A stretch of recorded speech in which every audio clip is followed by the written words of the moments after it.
అనుదిన అరుణోదయసుది కార్యక్రమంలో అనుదినము మాతో కలిసి దేవుణ్ణి స్తుతిస్తున్న మా ప్రియా సోదరి సోదరులకందరికీ మన ప్రభువును రక్షకుడు యేసుక్రీస్తు అమూల్యమైన నామమున అందరికీ ప్రేమతో వందనాలు. ఉదయకాలం మన ధ్యానాంశము ఆయన నేత్రములు. పరిశుద్ధ గ్రంథమైన బైబిల్లో నుంచి ప్రకటన గ్రంథము 1వ అధ్యాయము 14వ వచనం చదువుకుందాం. ఆయన తల వెంట్రుకలను తెల్లని ఉన్నిని పోలినవై హిమమంతా ధవలముగా ఉండును. ఆయన నేత్రములు అగ్ని జ్వాలల వలె ఉండెను. ఆయన నేత్రములు అగ్ని జ్వాల వలె ఉండెను. ప్రతి దినము కూడా ఇలాగూ ఆయన సన్నిధిలో చేరి దేవాతి దేవుణ్ణి స్తుతించి ఘనపరిచే భాగ్యాన్ని దేవుడు మనకు అనుగ్రహించాడు.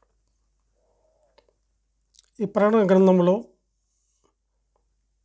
ఆయన యొక్క గుణలక్షణాలు, ఆయన యొక్క సౌందర్యము, ఆయన పాదములు,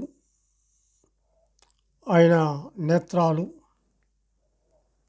ఆయన యొక్క తల వెంట్రుకలు, ఆయన తన పాదములు, ఇవన్నీ కూడా మనం ఇక్కడ చూస్తూ ఉన్నాం. అయితే ఈ ఉదయకాల వేళలో ఆయన నేత్రములు అగ్ని జ్వాల వలె ఉండెను అని చెప్పేసి చూస్తుంటున్నాం. ఇదే ప్రకటన గ్రంథము 2వ అధ్యాయము 18వ వచనంలో కూడా గమనించినట్లయితే అగ్ని జ్వాల వంటి కన్నులను అపరంజిని పోలిన పాదములను గల దేవుని కుమారుడు చెప్పు సంగతులేమనగా అని చెప్పి చూస్తుంటున్నాం. 1వ అధ్యాయము 14వ వచనంలో ఏమో ఆయన నేత్రములు అగ్ని జ్వాల వలె ఉండెను అని చెప్పి చూస్తుంటున్నాం. 2వ అధ్యాయం 18వ వచనంలో ఆయన అగ్ని జ్వాల వంటి కన్నులు.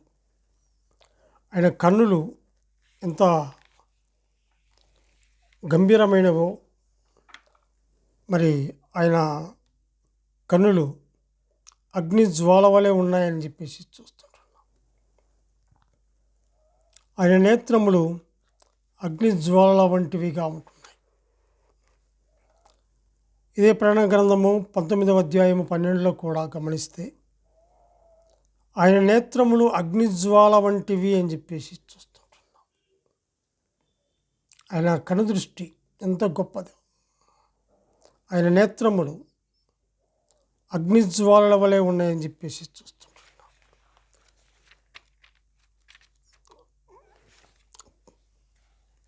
దానియేలు గ్రంథము 10వ అధ్యాయము 6వ వచనంలో కూడా మనం గమనించినట్లయితే అక్కడ కూడా అతని కన్నులు జ్వాలామయమైన ద్వీపములు అని చెప్పేసి చూస్తుంటున్నాం. దానియేలు గ్రంథము 10వ అధ్యాయము 6వ వచనములో అక్కడ చూసినట్లయితే అతని కన్నులు జ్వాలామయమైన దీపములను అని చెప్పేసి చూస్తుంటున్నాం. అందును బట్టి మనం ఆయన స్తుతించాలి. ఆయన నేత్రములు అగ్నిజ్వాల వలె ఉన్నాయి, అందును బట్టి స్తుతించాలి. ఆయన అగ్ని జ్వాలల వంటి కన్నులు అని మనం చూస్తుంటున్నాం. ఆయన నేత్రములు అగ్ని జ్వాలల వంటివి. అతని కన్నులు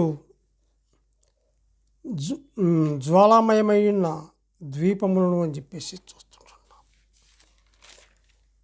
దానియేలు గ్రంథము 7వ అధ్యాయము 9వ వచనంలో కూడా గమనించినట్లయితే మహావృద్ధుడొకడు కూర్చుండెను.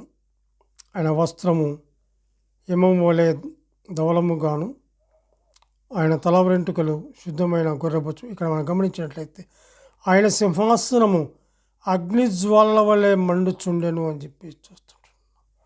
దాని చక్రములు అగ్ని వలె ఉండెను. అగ్నిజ్వాలల వలె మండుచున్నటువంటి నేత్రములు కలిగినటువంటి ఆయన. ఒక వ్యక్తి కళ్ళు ఆ వ్యక్తి గుణము గురించి కొంత తెలియచేస్తాయి.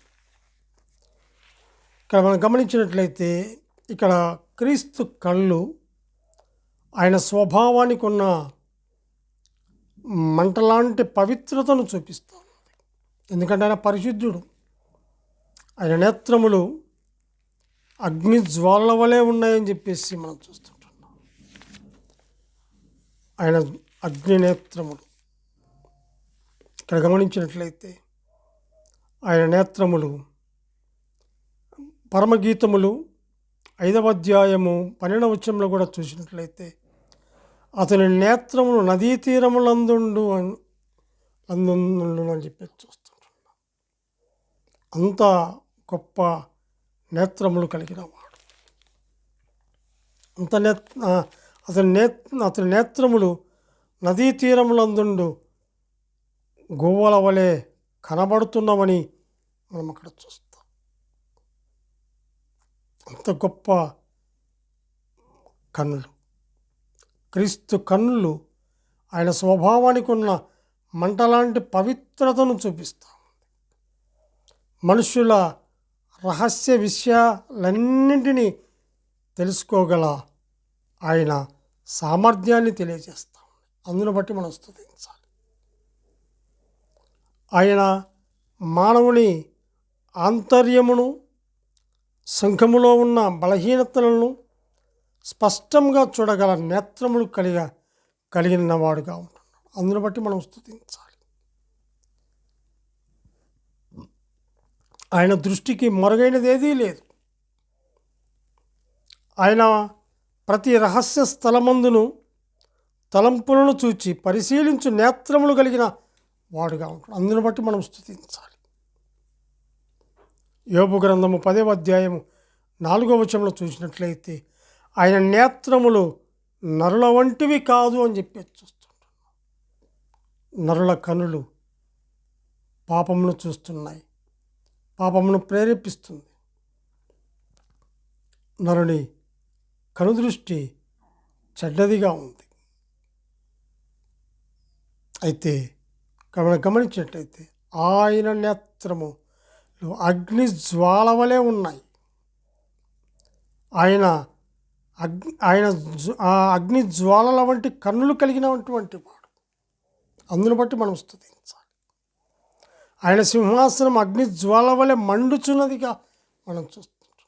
అందును బట్టి స్తుతించాలి. మనుషుల అంతరంగమును చూస్తున్నటువంటి దేవుడు, మనిషి ఆంతర్యమును చూస్తున్నటువంటిది. మనిషి కూర్చున్నా, లేచినా, పండుకున్నా, మాట్లాడుతున్నా, ఏం చేసినా కూడా ఆయన చూస్తున్నటువంటి వాడుగా ఉన్నాడు. అంత గొప్ప నేత్రములు కలిగినటువంటి వాడు. అగ్ని నేత్రములు ఆయన నేత్రములు అగ్ని జ్వాలల వలె ఉన్నాయని చెప్పి చూస్తుంటాం. ఆయన ప్రతి రహస్య స్థలమును తలంపులను చూస్తున్నటువంటి వాడు. ఆయన దృష్టికి మరుగైంది ఏదీ లేదు భూమి మీద. ఎందుకంటే ఆయన సమస్తమునకు ఆధారభూతుడుగా ఉంటున్నాడు. ఆయనే నిజమైన దేవుడుగా ఉన్నాడు. ఆయన నేత్రమే కాదు, ఆయన పాదములే కాదు, ఆయన తలనే కాదు, అంత పవిత్రత కలిగిన వాడు. క్రీస్తు కన్నులు ఆయన స్వభావానికి ఉన్న పవిత్రతను చూపిస్తుంది. మంటలాంటి పవిత్రత. ఆయన పరిశుద్ధుడు. అంటే పరిశుద్ధుడైనటువంటి దేవుణ్ణి ఉదయకాల వేళ ఆయన నేత్రములను అగ్ని నేత్రముల వంటి కన్నులు కలిగినటువంటి ఆయన మనము స్తుతించవలసిన వారముగా ఉంటున్నాం.